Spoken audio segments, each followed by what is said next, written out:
فاتحہ۔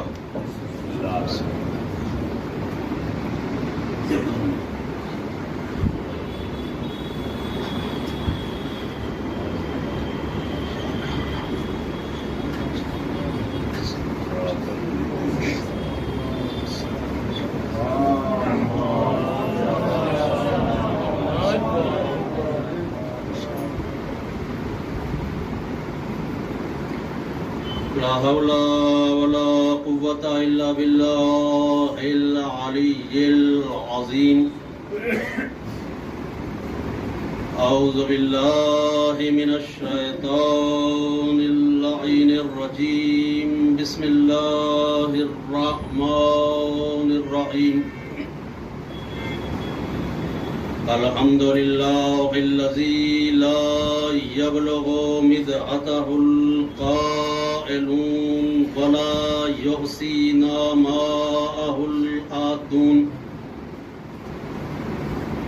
ولا يودي حقه المجتهدون، الذي لا يدركه بعد الهمم ولا يناله غوص الفتن، الذي ليس لصفته حد محدود ولا نعت موجود ولا وقت معدود ولا أجل ممدود، فطر الخلائق بقدرته ونشر الرياح برحمته وابتدأ بالصخور ميدان أرضه، ثم الصلاة والسلام على صاحب الدعوة النبوية والصولة الحيدرية والعصمة الفاطمية والحلم الحسنية والشجاعة الحسينية والعبادة السجادية والمعاصر الباقرية والآثار الجعفرية والعلوم الكاظمية والحجج الرضوية والجود التقوية والنقاوة النقوية والغائبة العسكرية والغائبة الإلهية،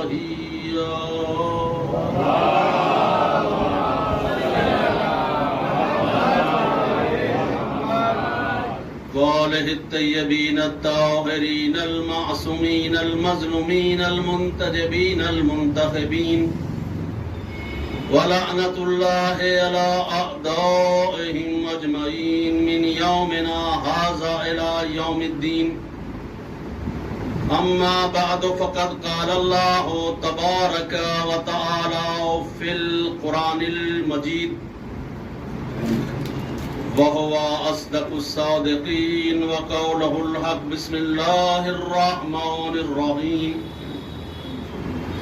لقد خلقنا الإنسان في أحسن تقويم۔ صلوات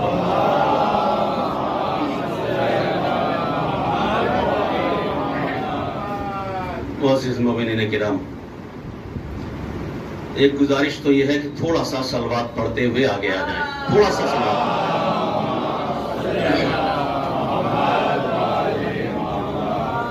اور کائنات میں جہاں جہاں بھی مومنین و مومنات اور محبان اہل بیت علیہم الصلوۃ والسلام ہیں، سب کی جان مال عزت و آبرو کی محافظت کے لیے ایک صلوات ارشاد۔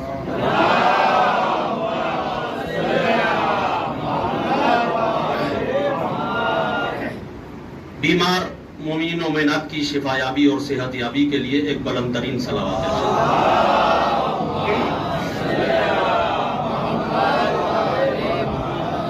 مجلس کی قبولیت اور شہزادی زہرا سلام اللہ علیہا کی خوشنودی کے لیے ایک صلوات ارشاد ہے۔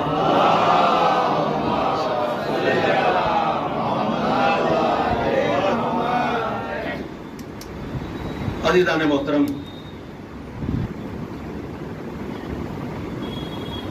زمین پر سجی ہوئی بزم کائنات پر نگاہیں ڈالنے سے یہ معلوم ہوتا ہے کہ کسی کریم کا دسترخوان بچھا ہوا ہے. طرح طرح کی نعمتیں اس زمین پر حاضر ہیں. ہزاروں قسم کی مخلوقات اپنی اپنی ضرورت کے مطابق اپنے اپنے حصے کا رزق حاصل کر رہی ہے. چاہے وہ ہاتھی جیسا قداور جانور ہو یا چیونٹی جیسا ننھا سا زمین پر رینگتا ہوا کیڑا، زمین کا سینہ سب کے لیے پرورش گاہ بنا ہوا ہے. بے شمار ان اکاؤنٹیبل ان گنت مخلوقات ہیں. کچھ کو قدرت نے ہواؤں میں اڑنے کا سلیقہ سکھایا تو کچھ کو پانی میں تیرنے کی صلاحیت عطا کی، تو کچھ مخلوقات کو زمین پر تیز رفتاری سے چلنے کا شعور دے دیا. سب کی غذائیں الگ الگ، سب کی ضرورتیں الگ الگ، سب کی تمنائیں الگ الگ، سب کی خواہشات الگ الگ، سب کا انداز حیات الگ الگ، سب کا رہن سہن الگ الگ. مگر یہ الہی کرم کا نتیجہ ہے کہ کوئی ایک بھی رحمت الہی سے محروم نہیں ہوتا. گویا ایک لامتناہی رزاقیت ہے جو سب کو رزق تقسیم کر رہی ہے، اور اس انجمن خورد و نوش کا مرکزی کردار انسان ہے جسے قدرت نے اس زمین کی صدارت کا تاج عطا کر دیا ہے اور تمام مخلوقات کو اس کی خدمت پر مامور اور معین کر دیا ہے. آپ دیکھیں کہ کائنات کا ذرہ ذرہ اپنی مفید خدمات انجام دے رہا ہے. آفتاب کی شعاعیں سمندر کے ناقابل استعمال پانی کو فلٹر کر کے بادلوں کے حوالے کر رہی ہیں. بادل ہواؤں کے کانگوں پر پانی کی بھری ہوئی چھاگلیں لیے ہوئے آسمان کے گرد و پیش چکر لگا رہے ہیں.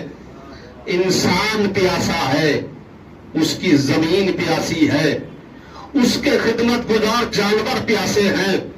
جب یہی انسان شدت تشنگی سے مجبور ہو کر بارگاہ الہی میں سربسجود ہو کر دستے دعا بلند کرتا ہے تو انسان کے دل کی گہرائیوں سے نکلی ہوئی دعاؤں کی گرمی کی تپش سے بادلوں کا سینہ پگھلنے لگتا ہے. اور اب یہی بادل ہے جو انسان اور اس کے کھیتوں کی آبیاری کر رہے ہیں. موسم طرح طرح کی غذائیں دے رہے ہیں، درخت پھل پھول سایہ خوشبو، ہوائیں آکسیجن اور نائٹروجن کا انتظام کر رہی ہیں. چوپائے گھی دودھ مکھن اور گوشت کا نذرانہ خدمت انسانی میں پیش کر رہے ہیں. شہنشاہ اعظم آفتاب اندھیرے خواب کی اجالی تعبیر بن کر فلک پر نمودار ہو رہا ہے. نیر اعظم مہتاب شب خون کر کے بدر و ہلال کی منزل پر جلوہ فگن ہو رہا ہے.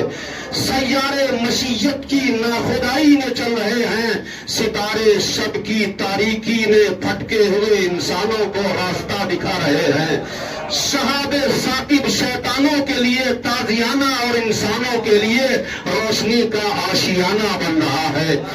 آگ جو کہیں مظہر جلوہ خدا بن کر زردشت کی نگاہوں میں سمائی جا رہی ہے تو کہیں قلنا یا نار کونی بردن وسلاما علی ابراہیم کے چھینٹوں سے گلزار ہوئی جا رہی ہے. ہوا جو کہیں سرسر بن کر قیامت ڈھا رہی ہے تو کہیں نسیم بن کر گلوں کو کھلا رہی ہے، کلیوں کو ہنسا رہی ہے. پانی یہی ہے جو گلی میں رنگو بو بن کر مچل رہا ہے. مٹی ابتدا بھی ہماری اسی زمین سے ہے، انتہا بھی ہماری اسی زمین پر ہے۔ زندگی اور اس کا قیام، بندگی اور اس کا مقام، اگر تراب نہ ہو تو زندگی کا وجود نہیں، اور اگر ابو تراب نہ ہو تو بندگی کا شہود نہیں۔ صلوات بھیج دے محمد والے محمد۔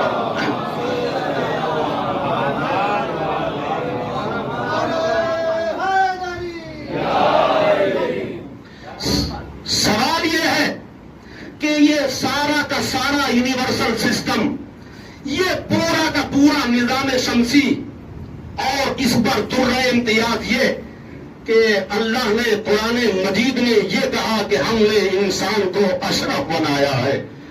میرا ایک سوال ہے، کیوں قرآن مجید میں اللہ نے نہیں کہا کہ لقد خلقنا الاسد فی احسن تقویم؟ ہم نے شیر کو اشرف المخلوقات بنایا ہے۔ کیوں قرآن مجید میں اللہ نے نہیں کہا کہ لقد خلقنا الفیل فی احسن تقویم؟ ہم نے ہاتھی کو اشرف بنایا ہے۔ شیر ہم سے زیادہ طاقتور، ہم سے زیادہ قوی، ہم سے زیادہ مضبوط، ہم سے زیادہ جسیم، ہم سے زیادہ لہیم شہیم، اگر چاہے تو ایک لمحے میں انسان کو لقمہ اجل بنا لے۔ ہاتھی ہم سے زیادہ طاقتور، ہم سے زیادہ قوت کا مالک، بڑے سے بڑے تناور درخت کو اپنی سونڈ کی طاقت سے جڑ سے اکھاڑ ڈالے، پھر بھی ہاتھی کو اشرف نہیں کہا، شیر کو اشرف نہیں کہا، انسان کو اشرف کیوں کہا؟ کوئی ایسا جوہر ہے، کوئی ایسی طاقت ہے، کوئی ایسی پاور ہے اس انسان کے پاس جو نہ شیر کے پاس ہے نہ ہاتھی کے پاس ہے، اور وہ طاقت کیا ہے، وہ جوہر کیا ہے؟ وہ ہے عقل۔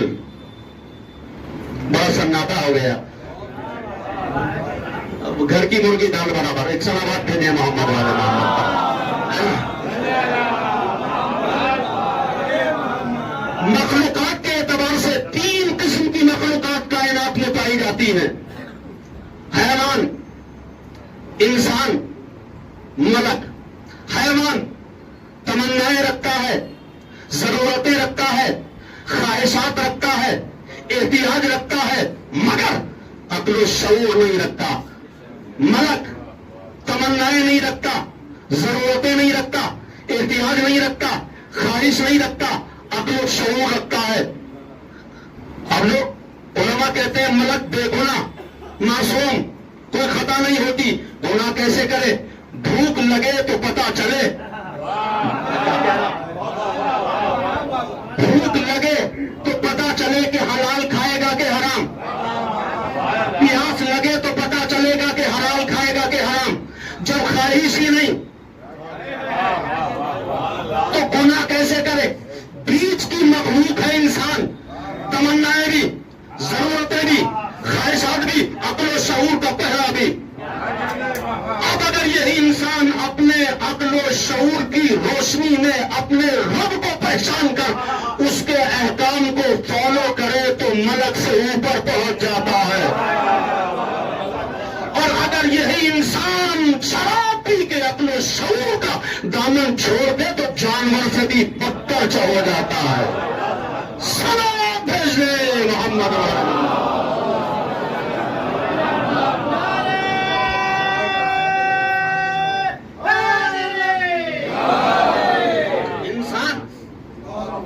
مجھے آزادی چاہیے، مولوی کی باتیں مجھے پسند نہیں ہیں، نماز پڑھو، روزہ رکھو، حج کرو، مجھے تو آزادی چاہیے۔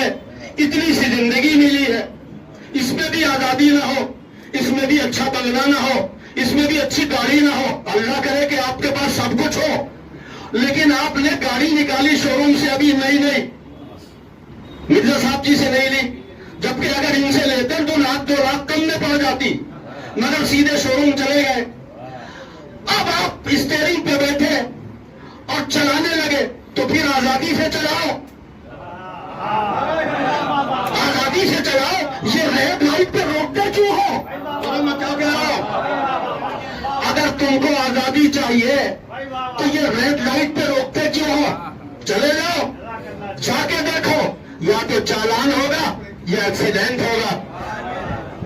اس کا مطلب گورنمنٹ کو یہ مشورہ نہیں دے سکتے گاڑی ہماری پیسہ ہمارا یہ گرین اور ریڈ سگنل کس لیے لگائے ہیں؟ تو گورنمنٹ کہے گی یہ تمہاری سیفٹی کے لیے لگائے ہیں۔ اللہ نے کہا میں نے تم کو زندگی دی، میں نے تم کو حیات دی، دماغ کے فانوس میں عقل کی شمع روشن کر دی، آنکھوں میں نور کے چراغ روشن کر دیے، میں نے دماغ جیسا کمپیوٹر دے دیا، دوہراؤ اس کو زندگی کی شاہراہوں پر۔ ایک بات کا خیال رکھنا، میرے بیچ میں حلال اور حرام کے سگنل لگا دیے ہیں۔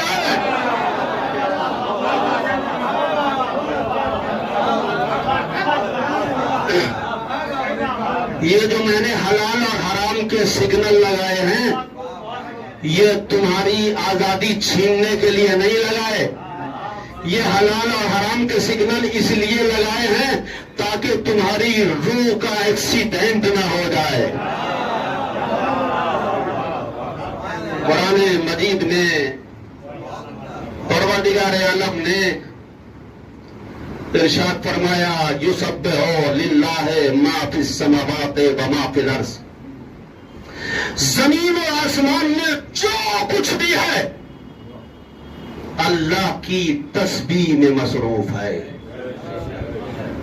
یہ ایک امانت ہے زندگی، اور اللہ کی چھوٹی سے چھوٹی مخلوق بھی اطاعت الہی میں سربسجود ہے۔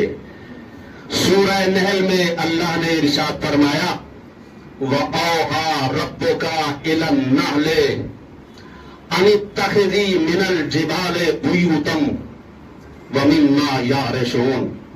میرے حبیب، تمہارے پروردگار نے وحی کی شہد کی مکھی کو کہ وہ پہاڑوں میں درختوں کی شاخوں میں اپنا مکان بنائے۔ قابل غور بات یہ ہے کہ جب قانون الہی کے مطابق مکان بن رہا ہو تو دیکھنے کے قابل ہو۔ خوبصورت سی شکل کا چھوٹا سا مکان، مساوی دائرے، متناسب تقسیم، مناسب درجہ بندی، نہ بجلی سے چلنے کا ڈر، نہ پانی سے بہنے کا اندیشہ۔ تھوڑا سا جاگ لیں، میں زیادہ دیر پڑھوں گا نہیں، تھوڑا سا جاگ کے سن لیں۔ اور اگر دیکھیے ایک بات کہوں میں آپ سے، 15 منٹ اور پڑھوں گا صرف فضائل، اور 5 سے 10 منٹ مسائل پڑھوں گا۔ ابھی شروع کیے، مگر مسئلہ یہ ہے منصور بھائی کہ دیکھا ہوگا آپ نے کہ بہت سارے ذاکرین ممبر پہ آ کے کہتے ہیں کہ بھائی جو حلالی ہو وہ ضرور بولے گا۔ میں یہ بات کہتا نہیں، اس لیے کہ اس صف پہ آتا ہی وہ ہے جو حلالی ہو، اس صف اعضاء پہ، اس فرش اعضاء پہ آتا ہی وہ ہے جو حلالی ہو۔ مگر آنے والے 2 طرح کے ہوتے ہیں، ایک ہاتھ کھول کے مجلس سنتے ہیں اور کچھ ایسے مجلس سنتے ہیں بیٹھ گئے کونے میں فارملٹی نبھانے کے لیے۔ تو جو ایسے سنتے ہیں ان کے لیے میں ایک جملہ کہوں گا، ہماری عبادت میں ایسے کرنا جائز نہیں ہے۔ ہماری عبادت میں ہاتھ باندھنا جائز نہیں ہے، ہاتھ اٹھایا کرو جب آل بیت کا ذکر ہو۔ اس لیے کہ جو آل محمد کے ذکر میں ہاتھ اٹھا دیتا ہے اس کے لیے اس کو کسی کے سامنے ہاتھ اٹھانے کی ضرورت نہیں پڑتی۔ صلوات بھیج دے محمد و آل محمد پر۔